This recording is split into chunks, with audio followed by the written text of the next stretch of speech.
Musique.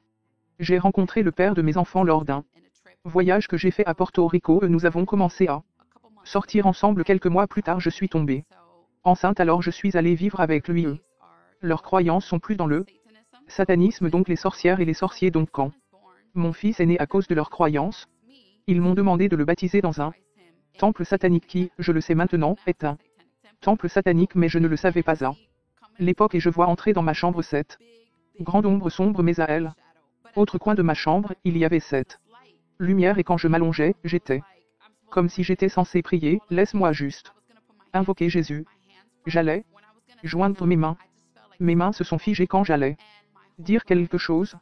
J'avais juste l'impression que quelqu'un m'étouffait et tout mon corps s'est bien figé. Nous appelons la paralysie du sommeil. Je me suis assis dans ma chambre la nuit. J'ai ouvert la Bible et j'ai commencé à prier et j'ai dit: Seigneur, si tu as un but pour moi, si tu m'as créé, si je suis ici pour une raison que je dois savoir, parce que je suis perdu. J'ai été rejeté lors de la conception. Ma mère avait une vingtaine d'années et elle avait 3 enfants. Ils étaient tout petits, de moins de 5 ans, et quand elle a découvert qu'elle attendait un autre enfant, elle a essayé des remèdes maison pour avorter. Évidemment, cela n'a pas fonctionné.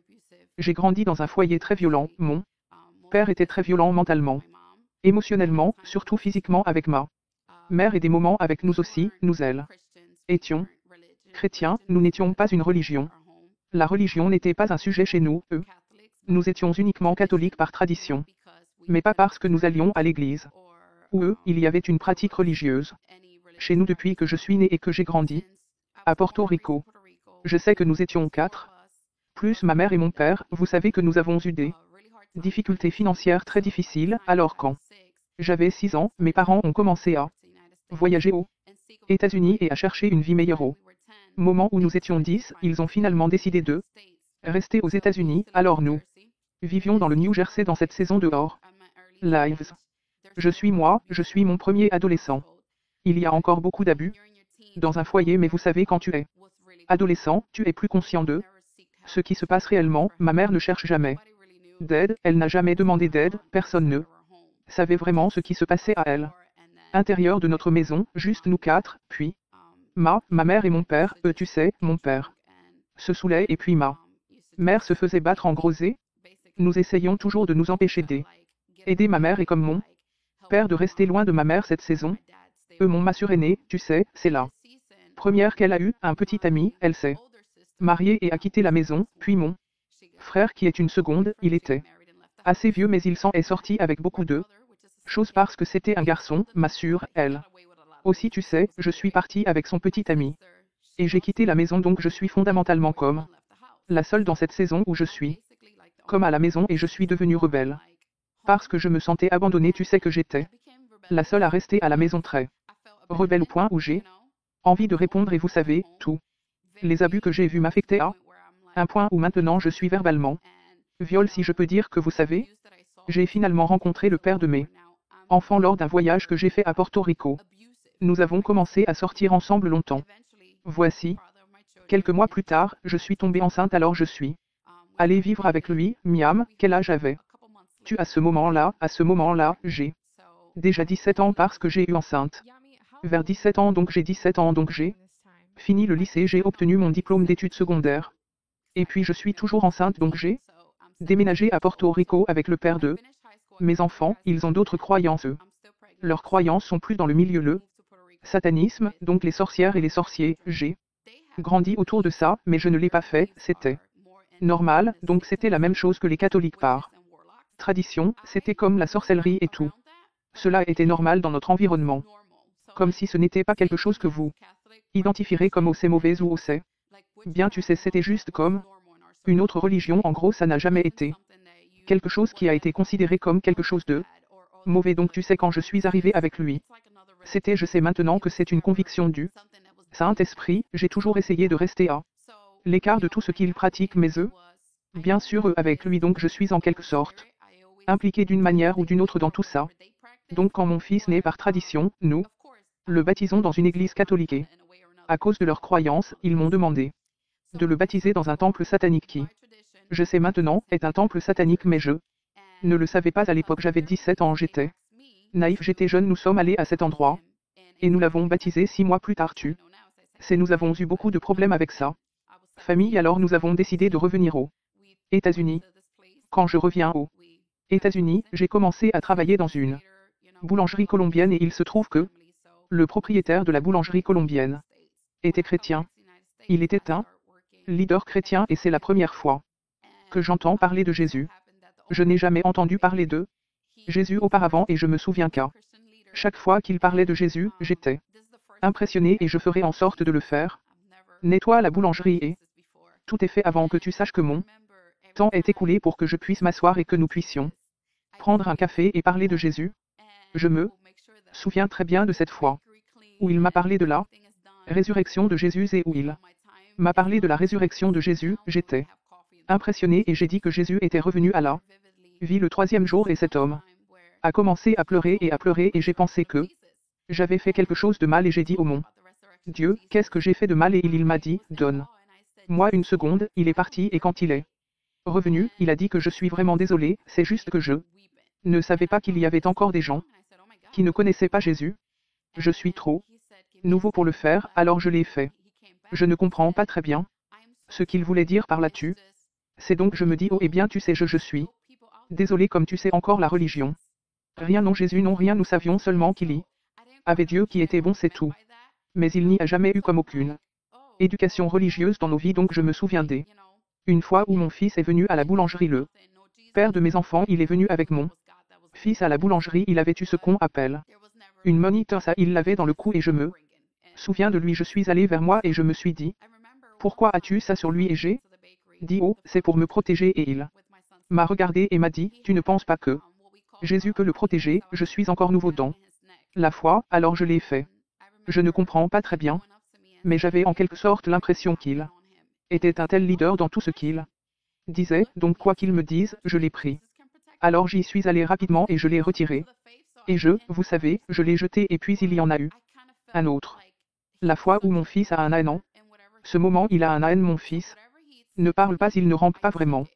Il ne marche pas, je dirais qu'il était très lent dans tout ce qu'il faisait donc la 2e fois qu'il est allé à la boulangerie mon patron, il est venu vers moi et m'a dit et je veux te poser une question.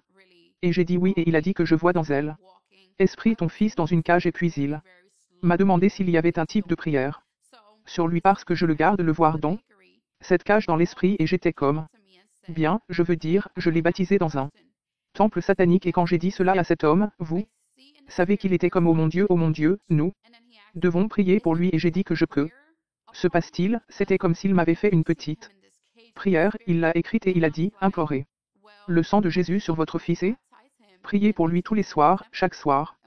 Priez pour lui et j'ai fait cela régulièrement. Pendant environ une semaine, mon fils a commencé en marchant. C'était comme s'il revenait à la vie et pour moi, c'était comme si c'était la première fois que je voyais de première main, comme waouh, la puissance de Jésus, mais comme j'étais si nouveau dans la foi, je n'ai pas du tout compris cela.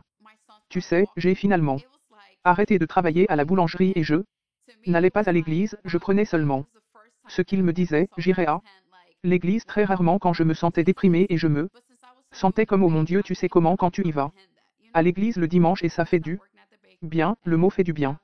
Je détestais la partie culte, j'irais toujours avec 30 minutes de retard parce que je savais que le culte durait 30 minutes et je voulais juste aller entendre le mot pleurer et ensuite revenir chez moi, la même misère que je vivais donc dans cette saison où je n'avais plus de conversations actives avec lui, c'était comme elle.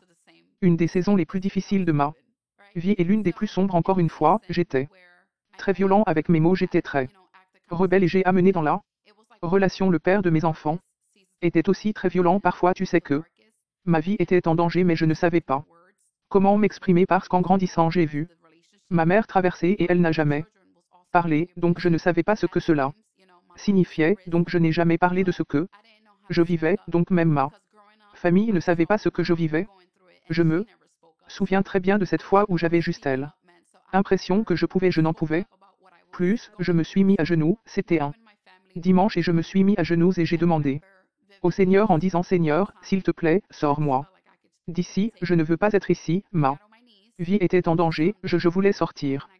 Mais j'étais menacé, alors j'ai commencé à envisager le suicide parce que j'avais l'impression que le seul moyen de sortir de ce que je vivais était de me suicider parce que je ne sais pas comment demander de l'aide, je ne sais pas ce que c'est.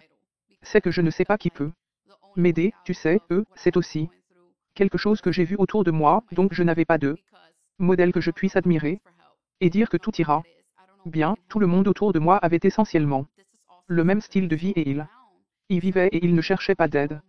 Donc je ne savais pas ce que cela signifiait demander de l'aide. Et je me souviens que je me suis mis à genoux et j'ai dit Seigneur, s'il te plaît, aide-moi à me sortir de cette relation et ce n'était rien mais la grâce de Dieu que je connais maintenant. J'ai eu une conversation avec le père de mes enfants et j'ai dit que je devais quitter cette relation et pour la première fois il a compris que nous nous sommes séparés et en cette saison de l'âge de 18 ans à l'âge de 24, tu sais, j'ai toujours été dans cette relation, je n'ai pas vraiment vécu la liberté du monde si tu peux le dire. Au moment où nous avons rompu quand j'avais mon propre logement, je suis devenu fou, j'ai commencé à fumer de la marijuana, j'ai commencé à boire, j'ai commencé à faire la fête, j'ai commencé à faire des choses que je n'avais jamais faites auparavant et j'ai réalisé que je me sentais si vide et je pensais que dans cette relation cela me ferait me sentir mieux mais ce n'est pas le cas, je me sentais plus vide, je me sentais plus perdu, je me sentais plus déprimé, je n'arrivais pas à dormir la nuit, j'étais à un point où j'étais comme d'accord, je vais commencer à retourner à l'église, je commence à retourner à l'église tous les dimanches et encore une fois à sauter le culte parce que je n'aimais toujours pas. C'était ce dimanche, j'ai sauté l'église et je suis allé à un lac avec quelques membres de ma famille. Dans ce lac je me suis assis. Quand je me suis assis, j'ai continué à regarder tout le monde autour de moi et j'ai juste ressenti ce vide et j'ai ressenti ce que je sais maintenant. Le Saint-Esprit me dit que ta place n'est pas ici. J'ai continué à regarder tout le monde et je me demandais qu'est-ce que je fais ici, comme si je me sentais perdu, comme si j'étais bizarre, comme si je n'avais pas ma place là où j'en étais. Moment où je n'aurais pas dû être. Là, je ne connais jamais la Bible, alors. Ce soir-là, j'ai dit Seigneur, honnêtement, je ne te connais pas, je n'ai aucune idée de qui tu es. J'ouvre Amazon, je commande une Bible pour la première fois, c'était un dimanche, quand je suis arrivé mardi, je me souviens que je me suis assis dans ma chambre la nuit et j'ai ouvert la Bible et j'ai dit Dieu, je n'ai aucune idée de ce qu'elle dit dans cette Bible. Les gens disent que quand vous lisez ceci, ils deviennent fous alors nous aimons un peu. Moi j'avais un peu peur de le lire parce que c'est comme ça que tu grandis. Tu sais en entendant ça quand tu lis la Bible tu deviens fou. J'ouvre la Bible et je commence à prier et j'ai dit Seigneur si tu as un but pour moi, si tu m'as créé, si je suis ici pour une raison et j'ai besoin de savoir parce que je suis perdu, je suis déprimé, je n'arrive pas à dormir, donc entre le moment où je vivais seul et le moment où j'ai trouvé Jésus, il ne s'est écoulé qu'environ un mois et demi. Donc tout cela s'est produit. En un mois et demi environ, je buvais, je fumais, je sortais, j'avais besoin de substances pour m'endormir parce que je n'arrivais pas à dormir, j'étais tellement déprimé. La nuit, j'avais besoin de quelque chose pour m'endormir, alors cette nuit, j'ai ouvert le Bible. Quand je suis arrivé et j'ai dit Jésus, j'ai besoin de savoir pourquoi tu m'as créé si j'ai un but que j'ai besoin de savoir et ma vie n'a plus jamais été la même après cette nuit. Je me souviens de cette nuit où j'ai dormi. Le lendemain, j'ai repris ma parole et j'avais l'impression que tout ce que je lisais dans la Bible, je me levais et je sortais et j'aimerais le voir partout et je me dis que c'est bizarre. Comme je viens de lire ça tu sais et j'avais juste l'impression d'être comme Seigneur et tu parlais comme c'est comme ça que tu parles. Je ne te connais pas alors j'essayais de comprendre qui est Jésus, qui est Dieu, qu'est-ce qu'il essaie de me dire, qu'est-ce qu'il essaie de faire dans ma vie et je me souviens que j'ai commencé à donner aux gens des mots de sagesse et des mots de connaissance que c'était comme quelque chose qui me dépassait parce que je suis comme si ce n'était pas le cas.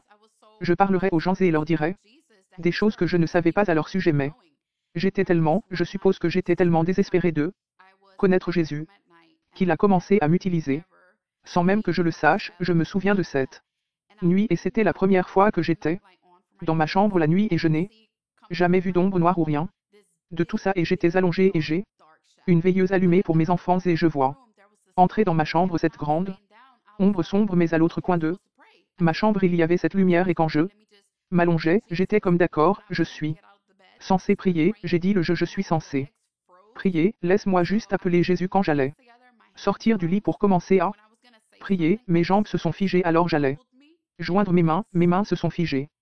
Quand j'allais dire quelque chose, je me sentais juste comme quelqu'un m'a étouffé et je ne pouvais pas parler et tout mon corps s'est figé, ce que nous appelons la paralysie du sommeil.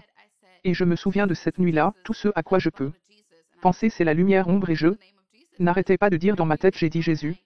Jésus, je plaide le sang de Jésus et je n'arrêtais pas d'invoquer le nom de Jésus parce que je ne le savais vraiment pas et je n'avais pas d'église donc je n'avais personne pour me guider à ce moment précis.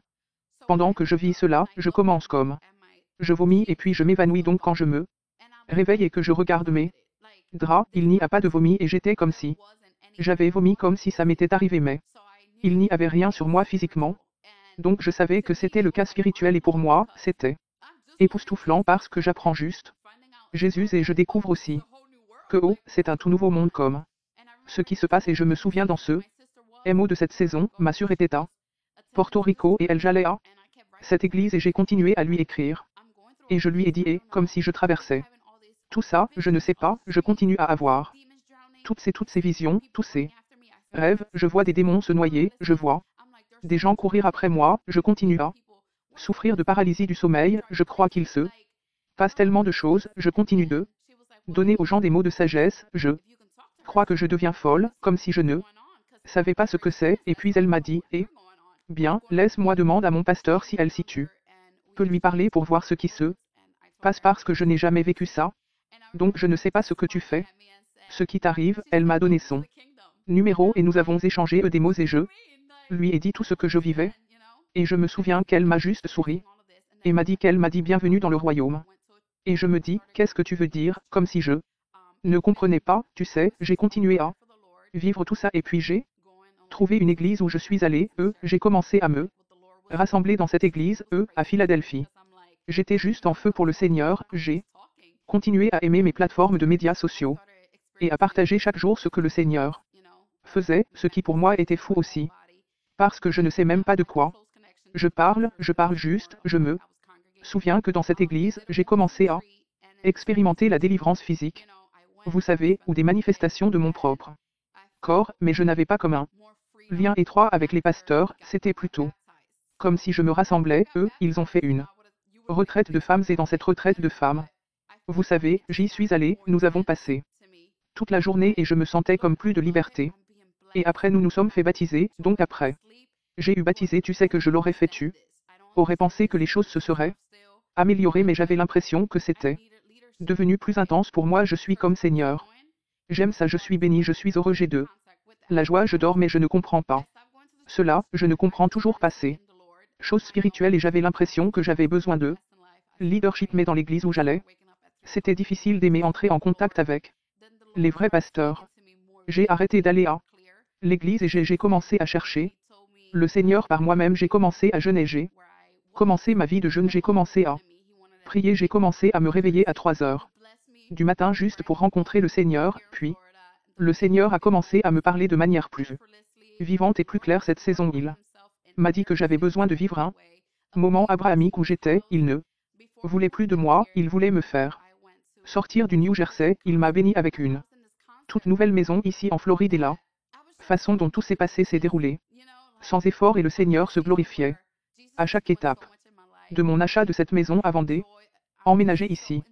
Je me souviens que j'y suis allé, je suis allé à un concert chrétien et quand j'étais à ce concert, je me souviens que j'étais tellement amoureux de Jésus, toi je sais que je suis dans une période où Jésus fait tellement de choses dans ma vie, j'ai de la joie.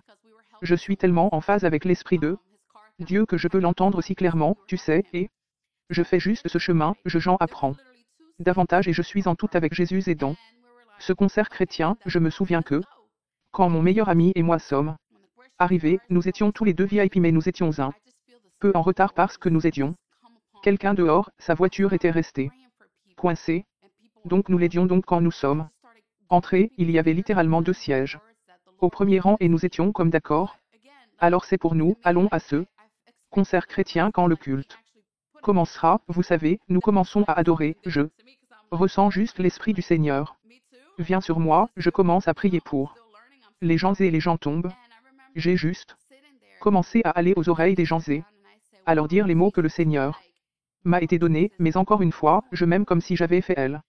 Expérience de la délivrance, mais comme si je M'était réellement mettre la main sur les gens, c'était comme quelque chose de différent pour moi parce que je suis comme oh mon Dieu, comme moi aussi, comme si je pouvais le faire aussi, tu sais, j'apprends encore.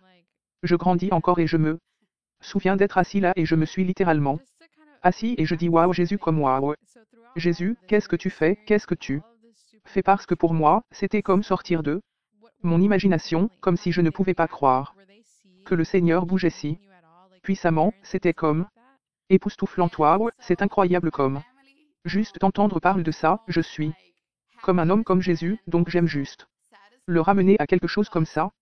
Pendant tout cela, tu vis toutes ces choses surnaturelles, qu'en est-il de ta famille, comment ont-ils réagi comme voyait-il comme changement en toi chez tous tes parents et des trucs comme ça oui donc avec ma famille c'était le moment le plus heureux et aussi le plus triste parce qu'ils ont vu que je changeais mais ils n'ont pas compris pendant que je vis tout ça et je dis tout ça, ils voient le changement en moi parce que je ne suis plus agressif avec tu connais mes mots tu sais, je suis juste Jésus tu sais et j'aime fou de Jésus et ils n'ont pas vraiment compris quoi se passait donc j'ai eu une saison de séparation avec ma famille où je sais que tu ne comprends pas mais je ne peux pas m'arrêter tu sais alors j'ai vécu une saison de séparation où j'avais encore des contacts avec eux mais je n'étais plus dedans. Comme les fêtes de famille, je ne passais plus autant de temps avec eux que je le devrais et à chaque fois, je ne parlais que de Jésus et pendant la saison, comme s'ils ne comprenaient pas vraiment. Alors ils me regardaient. Et en quelque sorte je pense que j'étais fou, c'est là que j'étais dans la saison avec moi. Et ma famille, nous ne l'étions pas, je devais en quelque sorte les laisser un peu de côté et leur permettre de simplement regarder, c'est là que j'en étais.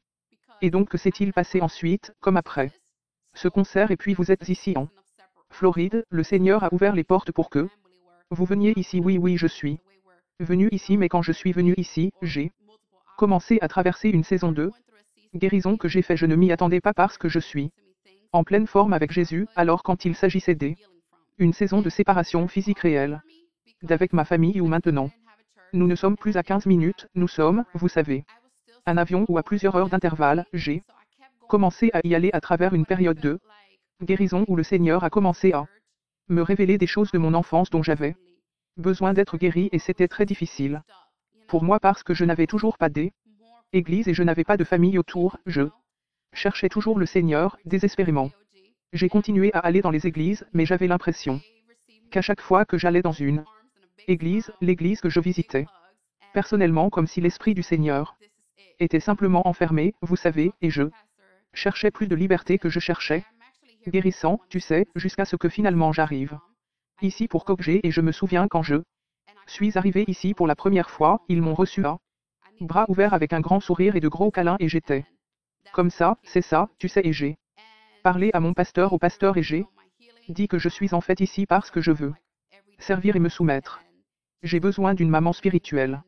J'ai besoin de grandir davantage dans ma marche et je fais ça seul depuis très longtemps, mais j'ai besoin de leadership, tu sais que j'en ai besoin. Sagesse et c'est à ce moment-là que je suis arrivé à Ko et elle m'a accompagné à travers ma guérison, nous avons commencé à avoir des appels quotidiens et elle m'a accompagné à travers ma guérison et ma percée et je suis ici maintenant Kokje avec le père de mes enfants nous maintenant, attendons, nous entretenons maintenant une relation cordiale, vous savez, nous sommes très bien coparentaux, mes sœurs marchent maintenant selon leur foi et leurs maris sont également venus à Christ en priant toujours pour le reste de la famille, mais vous savez, tout le monde, vous savez, vient à la foi, j'ai plusieurs amis qui se sont rapprochés de Jésus simplement parce qu'ils me disent que c'est comme la façon dont tu aimes Jésus comme je le veux et tu sais qu'ils sont venus à la foi parce qu'ils m'ont vu non seulement partager mon voyage mais en fait, je vis ma foi, donc c'est là que j'en suis aujourd'hui. Waouh, délicieux, louez Dieu. C'est incroyable, juste pour revenir un peu en arrière, vous avez mentionné que le Seigneur vous a guidé à travers cette saison de guérison. Pourriez-vous en quelque sorte parler un peu de ce genre à quoi ressemblait ce processus? Pour toi ouais, alors quand je suis arrivé en Floride et encore une fois j'avais une maison toute neuve, j'avais mes enfants, j'avais une stabilité physique mais je ressentais encore un peu de chagrin et de vide dans mon cœur. Et je ne l'ai pas fait, je ne sais pas que jusqu'à ce que j'arrive à cet endroit où j'étais littéralement isolé, le Seigneur a commencé à me révéler comment je ne suis pas seulement ton sauveur mais aussi ton guérisseur et je veux aller dans ces blessures que tu as depuis l'enfance et que tu as expérimenté aussi et tu as vécu cette relation et je veux que tu saches que ce n'était pas bien mais j'étais là et je veux t'aider et je veux te racheter. Alors j'ai traversé une saison où j'ai dû apprendre ce qu'était le pardon et j'ai dû m'en sortir, vous savez, parce que lorsque j'ai déménagé et que j'étais avec le père de mes enfants, j'aimais en quelque sorte être séparé d'eux, mes parents, donc même s'il était là, nous n'avions pas une très bonne relation parce que encore une fois je les ai blâmés pour ce que j'ai vécu et le Seigneur m'a appris qu'ils faisaient eux-mêmes face à des choses, vous savez. Puis j'ai dû leur pardonner, mais ils ne savent pas ce qu'ils font, vous savez, alors. J'ai traversé une période de pardon à mes parents, reconstruire cette relation avec mes parents où mes parents viennent maintenant me rendre visite quand ils le souhaitent. Fréquemment, tu sais que je suis capable de parler et d'avoir des conversations avec mes parents. Principalement à propos de Dieu parce que c'est vraiment tout ce dont je peux parler. J'ai aussi traversé une saison de guérison. Et pardonnez, vous savez, au père de mes enfants pour tout ce que j'ai vécu dans cette relation, non seulement j'étais une victime, mais il était une victime, vous savez. Reconnaissant mes erreurs, mais aussi les siennes. Et le Seigneur m'a vraiment aidé à traverser cette saison de croissance où c'est comme l'amour. Par-dessus tout comme je veux que tu t'aimes. Tu sais que je veux que tu pardonnes et je veux que tu saches que je les aime. Comme je t'aime et qu'ils ont besoin de moi tout. Comme j'ai besoin de toi et de la Bible dit qu'il faut être prêt à aimer. Laisser tout le monde, père, mère, tout le monde. Et on sauve la famille donc c'est ce que j'avais l'impression que le Seigneur me poussait vraiment. Et me confiait. Comme le salut de comme et comme j'ai. Des gens qui ont besoin que tu sois guéri. Pour qu'ils puissent être guéris alors le Seigneur m'a fait traverser ça je pleurais. Avec le Seigneur car c'était la saison du deuil avec le Seigneur c'est ce que ça faisait waouh magnifique délicieux qui est Jésus pour toi ô mon Dieu Jésus tout ce qu'il est mon guérisseur mon fournisseur mon sauveur mon rédempteur. L'amour de ma vie tout mon maître mon Seigneur il est tout pour moi je ne voudrais pas il n'y a rien en dehors de Jésus que je voudrais ou voudrais Jésus est devenu absolument tout pour moi. Délicieux pour ces gens qui se retrouvent au milieu de la sorcellerie.